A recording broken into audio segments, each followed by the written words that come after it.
Hey everyone. I recently went on a camping trip in Central Oregon, and part of that trip involved the exploration of the Lava River Cave uh, near Lapine. And during that expedition or excursion, I had a couple of observations and thoughts that I'd like to share with you today. One is about Dungeons and Dragons, and the other is about creativity. So stay tuned. When I was exploring the Lava River Cave in Central Oregon, I realized that exploring a dungeon or a cave in Dungeons and Dragons is a lot more complex and a lot more difficult than it's searching around and moving along at a fairly decent pace, good walking pace and so forth. And the reality is a lot different. Now, I'm not conflating fantasy with reality, but I want to point this out because it does make some interesting observations. First of all, you can't move through caves very quickly. Even a lava tube where the floor is pretty much flat, sandy, and so forth, you still have to move fairly slowly.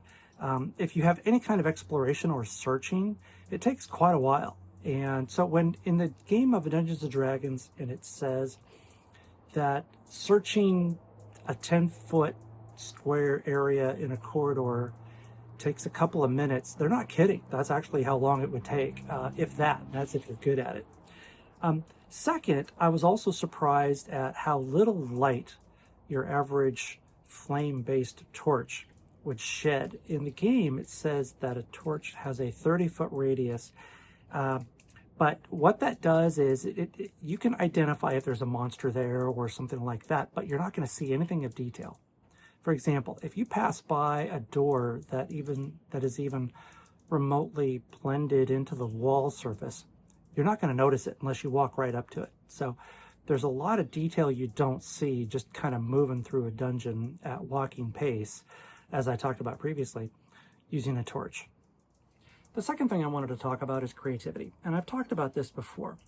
A lot of people don't consider themselves to be creative in the kind of pure sense of the term, where you just come up with an idea out of thin air that had never existed before, and boom, you've created something new. Very few people can actually do that.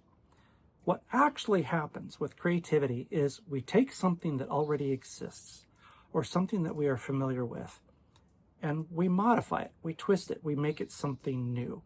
And here's an example, and I'm going to reference my walking through the lava tube in Central Oregon as an example. You come across a large boulder that looks like another animal. Looks like some kind of a rhinoceros or something, for example. Doesn't matter. And then you think of that in terms of fantasy. You take a real life situation or real life circumstance, and you look at it in slightly different terms. What if that rock came alive? Boom, you've got a mimic. What if you've got a troll hiding behind that rock? So I'm taking existing circumstances and I'm looking at it through a fantasy perspective. Now, another thing that you can do is you take people that you meet. For example, let's say the park ranger at the trailhead gives you a little lecture on what you're supposed to do and so forth. And you think, well, what would that person be if they were an NPC? Would they make a good innkeeper? What if they were a priest at the local temple, there to offer healing for a fee and so forth? You can borrow personalities from people that you've met and use those personalities as the basis for NPCs, for your own character, for your own persona, the way you portray your character and so forth. Obviously, this depends on if you're a player or a dungeon master, but regardless, you can use the people that you meet on a daily basis as inspiration for personalities and so forth, and you can draw on those in circumstances where improv is important, where you have to make something kind of up on the spot and so forth. Another example, and I will again use the lava tube as an example, is you can take real life locations and base fantasy locations on that. So you can take a small town and make a village map based on the layout of that town. You can take a natural feature like a mountain. I live near Mount Hood in Oregon, and it reminds me a lot of the Lonely Mountain from The Hobbit, because it just kind of sits there and it's perfect shaped and so forth.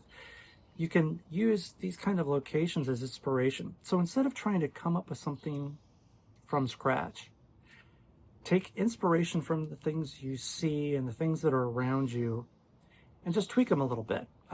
Make them kind of customized to what you're looking for. And I think the reason why this works is because it's easier to edit than to create.